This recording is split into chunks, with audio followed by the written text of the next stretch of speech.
Hi, I'm Phil Berman from Balanced Catamarans, and I'm here with Jonathan Parmon, whom I've had a long relationship with. We began Balanced Catamarans right here in St. Francis, South Africa, and we're in the saloon of a Balanced 526. Johnny has essentially overseen the construction of 36 of this beautiful model over the years, and she's been pretty legendary catamaran, broken a lot of ground in the catamaran world. First boat to have the Versa helm, Johnny's signature carbon construction. Johnny likes to say that she's tweaky because he builds her light, and when you step on the boat, she pops up. She's so light. But we have an exciting announcement to make, and that is that we are bringing out a brand new model called the Balance 540.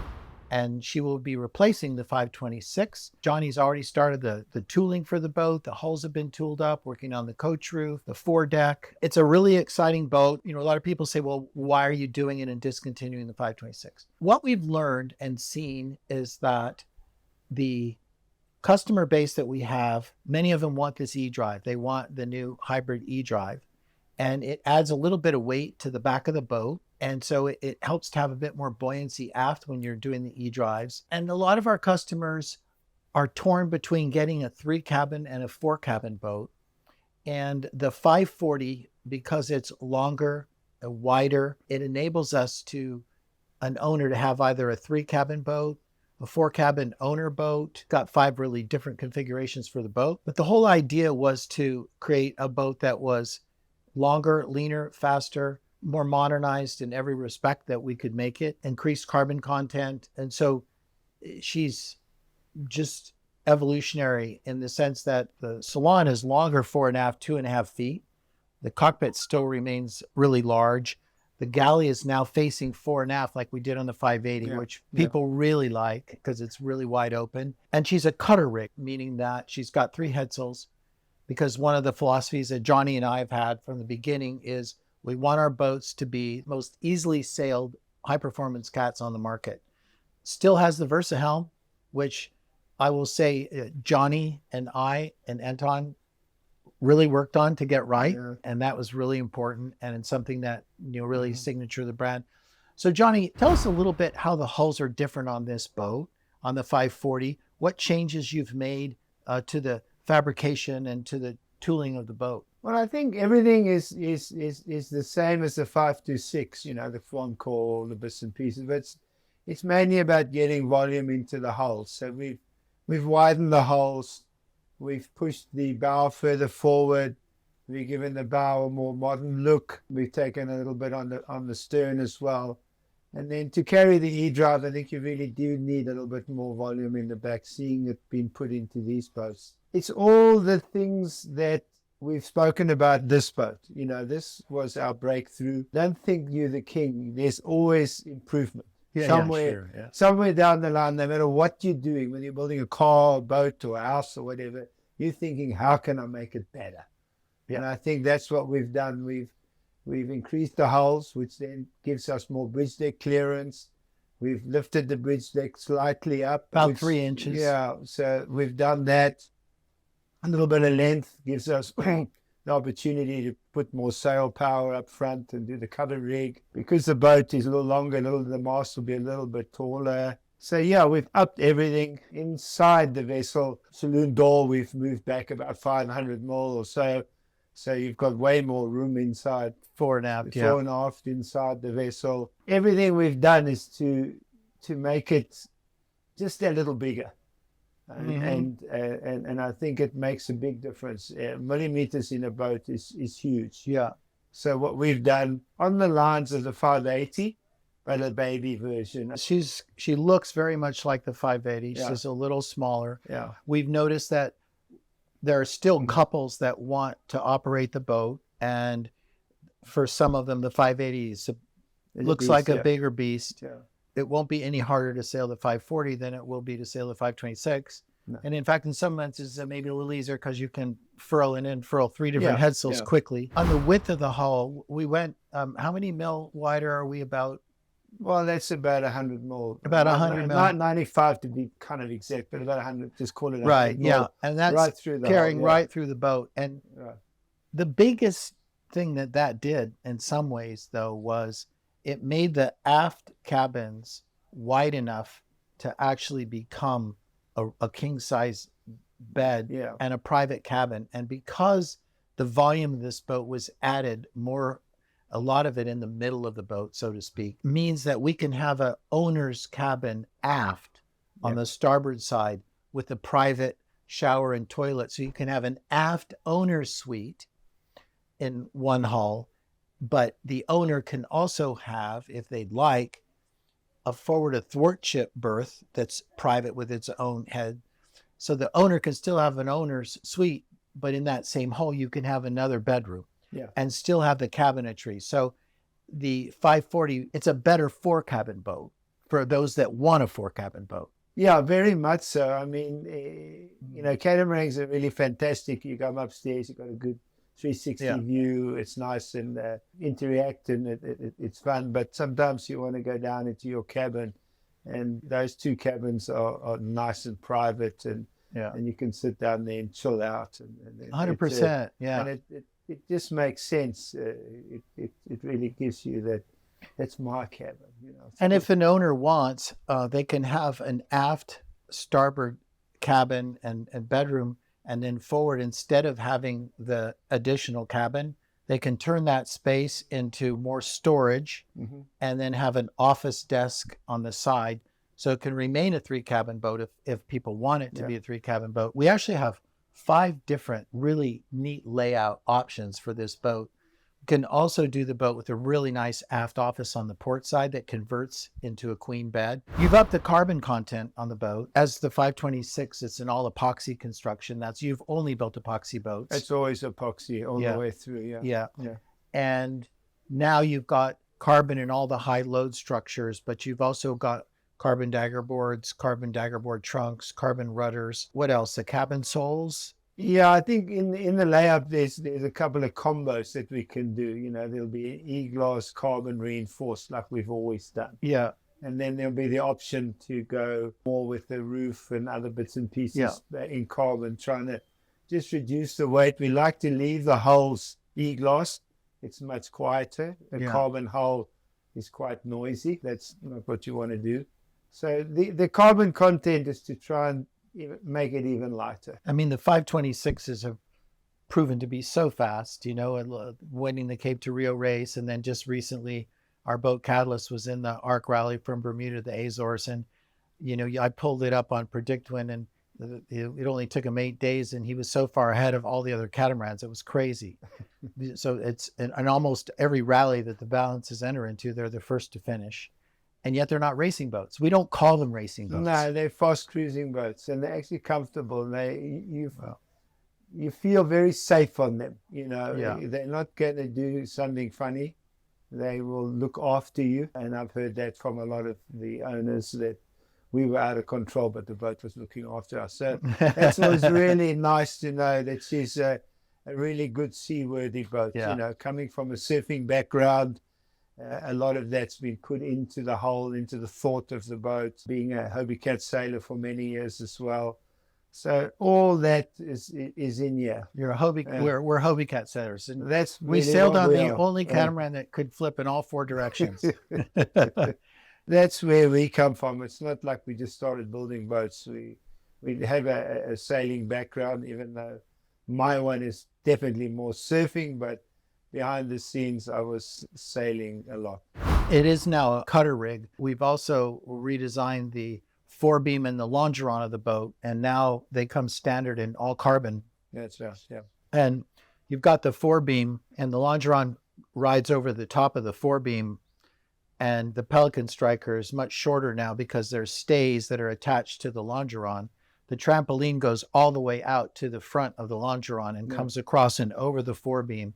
It's a very racy look, but it also enabled us to increase the size of the fore triangle by moving the forestay forward, which meant that with that much larger fore triangle, it's perfectly set up to be a cutter rig. So now if you're sailing to windward and the wind really pipes up and you've got your first reef in the main, you can roll in the Genoa, which is now sheeted on the coach roof, and just roll out the self-tending solent, if you will, self-tending solent on a track, and it perfectly balances out the boat. So I think that that's, really neat improvement on the boat. The other thing that's new and different is now this frameless Euro style cabinetry. So you don't see the solids and the doors, butt up against flush. Also, the salon area is completely new and different because it's running fore and aft.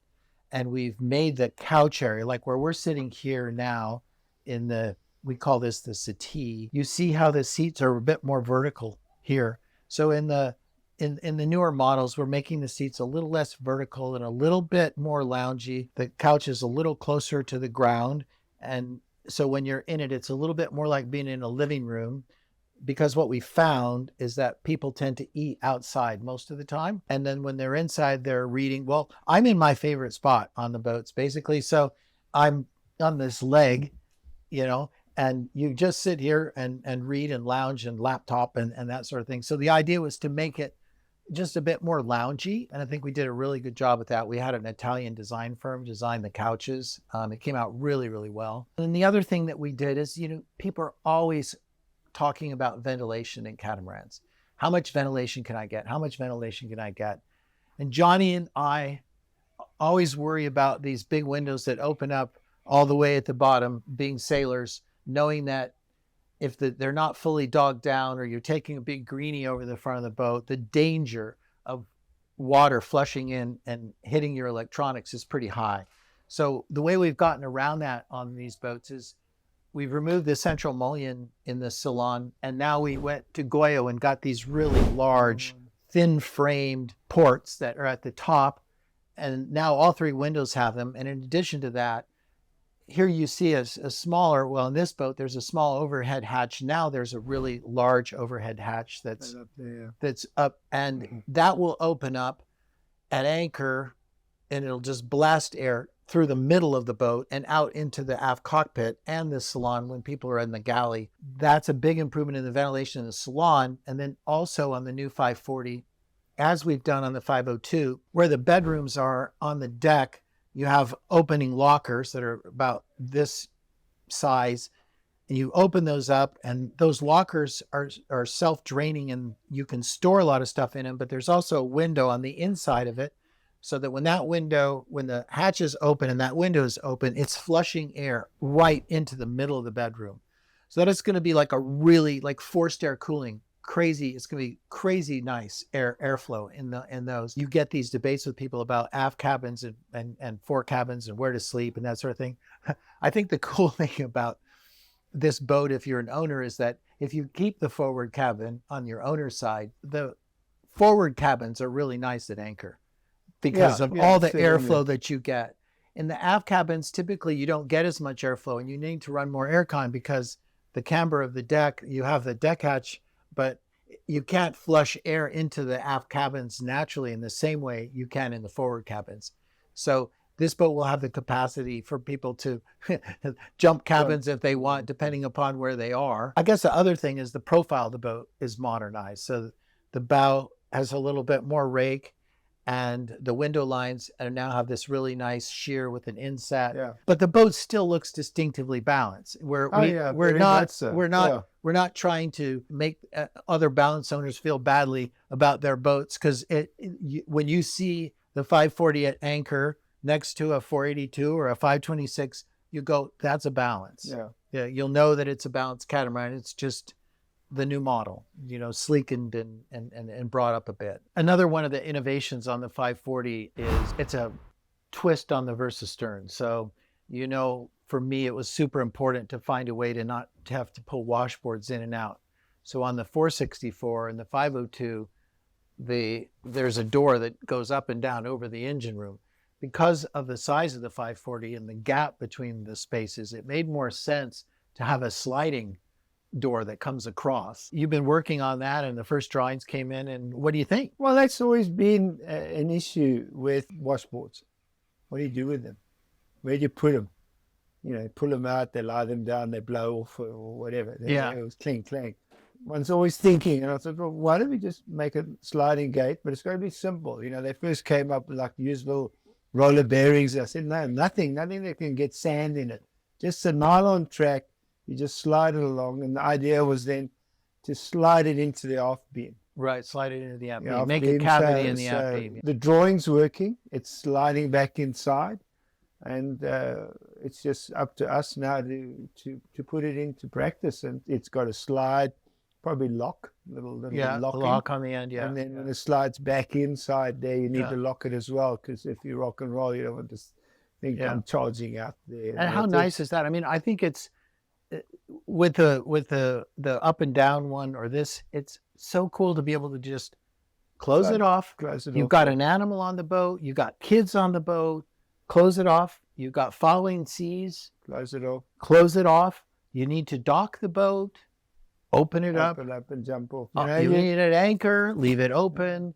And it's that instantaneous ability to open and close that stern that to me is a real plus. Whenever I sort of deliver the boats to Cape Town or whatever, the washboards go in. They just automatically get put in and they stay in all the way to Cape Town. And when we get to Cape Town, the guys take it out. So everybody's aware of falling off the back, you know. Yeah. And it's so quick. You throw something off the back or you drop some banana peels or something, which we can let the ocean sort out, and you see how fast it drifts away. It's gone quick. It's gone quick. For me to spin the boat around. I think it's a real safety thing. Safety thing to just be able to boom, boom. Just close it. Lots of solar. So the solar is now embedded into a coach roof top in a cavity, but still gets air underneath it. So, you know, a lot of people call us and they go, well, I want soft panels. And we don't like soft panels because we know they don't perform, and they typically burn to the deck, and they only give you a 2-year warranty. And we know that the glass panels really perform. So by making them flush now, it keeps that cool look. It makes it really clean, you know, on the top. She's just all the things that we've learned about these boats over the years, the improvements that we've made are going into the new 540. That's what we're trying to do here. Yeah. We're not trying to reinvent the wheel. We're just trying to modernize it and up where we feel we can improve. Exactly. Yeah. And there's a lot of little details where we improve, and we're not even going to talk about because we've been tweaking and little things. But it is, I think, true with boats. The devil is in the details. And every time you can do something that makes a boat a little bit better, it just keeps adding up. And the one thing, you know, I would say about you, Johnny, is you are a very detail-oriented person who is very prideful about the way you build these boats. And when you come into these boats, and we're at boat shows, other boat builders always come and comment on the craftsmanship.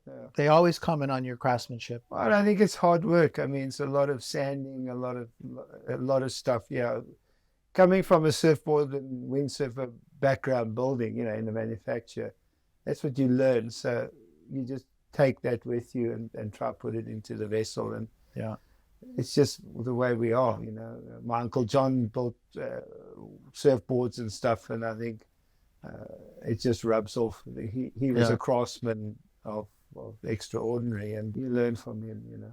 Yeah, and you've assembled such a good team here, really.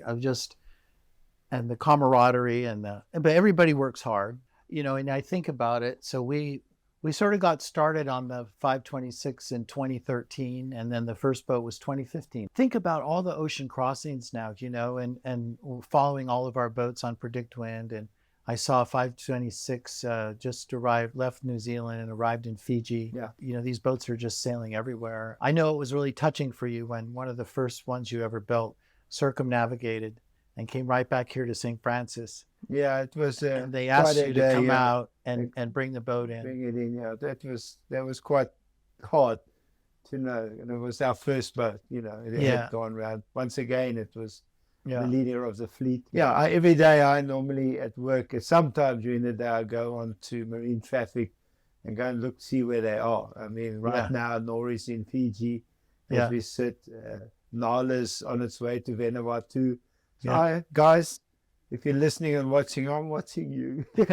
You're watching you, yeah. Well, that's so cool. I mean, it really is a family now of owners. And so I'm really excited about the 540. You're excited about the boat. Yeah. Most of the things we do will be subtle, but they will be working. You know, like as I say, the hulls, the bridge deck, the way we do the angle now. We're not going to do it round. We're going to do it straight, coming onto the hull, so you can get more space down the stairs. On these boats, you've got to look for space for all the batteries. With the new e-drive system, there's a lot more batteries involved. There's a lot more wiring. So as much as you see a fancy, smart-looking boat, you got to understand that all the ducting and stuff that you don't see is something that gets done months in advance, and you're thinking way ahead. Yeah. You can't finish the boat and then come and take a chisel and knock the wall, and do a chisel and put a cable in the wall and plaster it up again. That just doesn't work on a boat. Yeah. No, not at all. Yeah. The tooling's really begun, and when do you think you'll have your first hulls? In this year, we will have. I'm not going to give you an exact date, but there's a lot going on behind the scenes. Now that we've built this boat, we know what's going on, and understanding more with Anton and myself, and Anton's team, Sean and Steph. And so that means we're going to go full steam into the 540 straight away. And we're not holding back. I think a lot of people don't fully appreciate what's really involved in doing an all-new boat, an all-new tooling, because you've got initially the design phase, then you've got the engineering phase, you've got the tooling phase, then you've got the first stage fabrication phase, then you've got the sea trials and the testing, and then you've got to get the CE certifications and the ISO. All that. And a lot of people don't understand that making a commitment to build and tool and engineer an all new boat is a serious commitment financially. It's big. It's a big commitment financially, and here at Balance, really kind of a crazy year in a way that we have a new 502, we have a new 464. You did the first 580, we're doing the new 540. So we've had a complete new tooling, engineering, modeling refresh during the last few years. And all of this work began 2 years ago. When a builder does that, and when we do that, it just shows the commitment to the future and the desire to continue to innovate and improve and grow as a brand. I just have to say, without you, it wouldn't ever happen. You're the best. You really are the best. Yeah, and thank you so much. Thank you so much. The pride that you take in your work. I'm looking forward to seeing the first 540 and coming back to St. Francis and sailing around with you. To learn more about the new Balance 540, check out our website for specifications. And make sure to visit us at Cannes Yachting Festival in September and the Annapolis Boat Show in October this year. Speak to us so as not to miss out on holding your slot in the order book. There's much more to come, so see you soon. Stay in balance.